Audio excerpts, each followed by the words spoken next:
everybody, Shawn Tubbs here. Thanks for tuning in. This is the Eastman T64 VGB. I don't know what all that means. What I do know is that this is a very lovingly built, dare I say, golden era feeling and sounding instrument.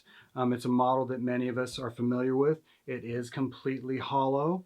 Let's get right into the materials on this.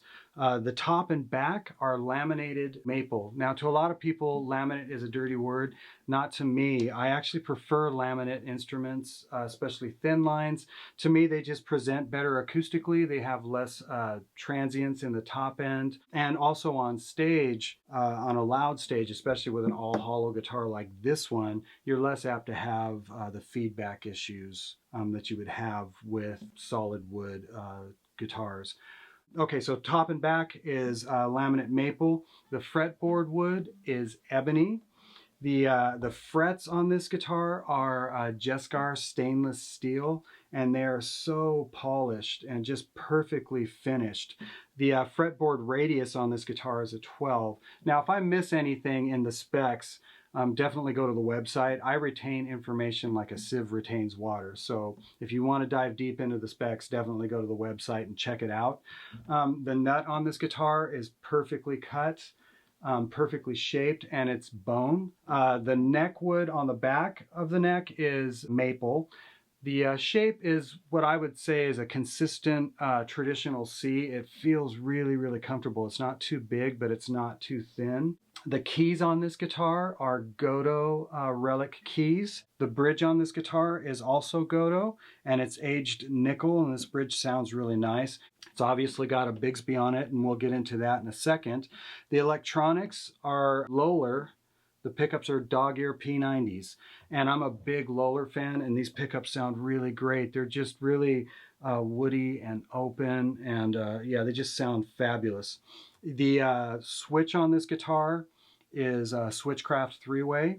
The switch tip is Switchcraft, and the output jack is also Switchcraft, so they didn't cut any corners really anywhere on this guitar. The neck is Ivoroid bound, as well as the top and back of the body, and even on the back of the neck, there is an Ivoroid cap at the heel. So they've just done such a lovely job crafting this instrument. Now, the finish is the reason I'm leaning towards the golden era statement. It's because it's actually hand-rubbed varnish. You don't see that very often anymore, especially with an instrument in this price point.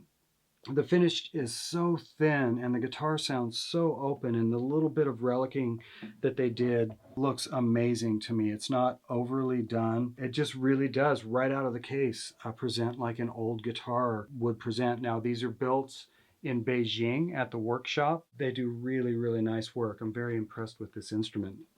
So let's get into sounds. I'll start on the neck position, and then we'll just kind of wander on from there so you can get an idea of how this guitar sounds. So here's the neck.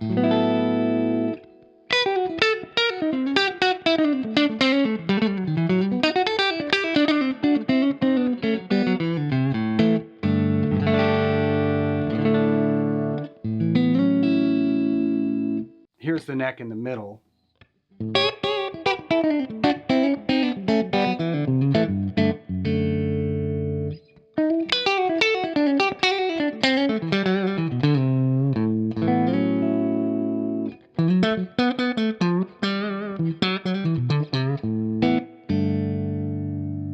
And here's the bridge.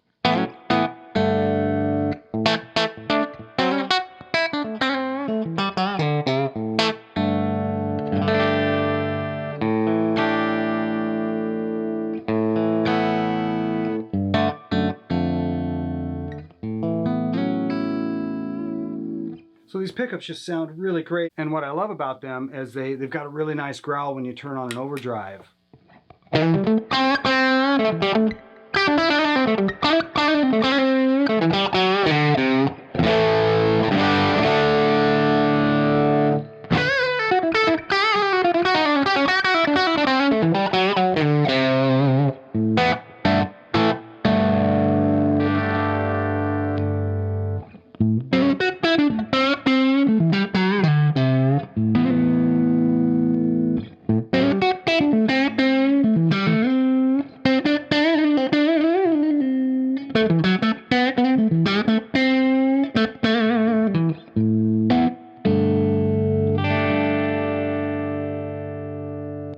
So that's how the pickups sound. The Bigs on it, I would say, is your typical Bigs. It will go a little bit out of tune if you really crank on it, but for the most part, it works really well. Now, I preferred a Bigsby on this guitar. Well, I should say on this style of instrument. The neck joins at the 16th fret on this guy, and because of that, you're going to have a lot less tension. This one's actually strung with 11s, but it feels like 10s. With a Bigsby, what you're getting is not only a Bigsby, which is fabulous, but you're getting a break angle at the bridge that's a lot steeper. It's going to ring better. I think it's going to resonate better. With the traditional trapezoidal tailpiece, it looks fabulous, but you're going to get a lot less break angle over the bridge, and you're also going to have to deal with a lot of the sympathetics that are behind the bridge with a trapezoid. Now, that's just my opinion. A lot of guys really love the sound of that and the feel of that, and they certainly build them that way, but I prefer having a Bigsby on there, not only for the Bigsby, but for the break angle. It just works better.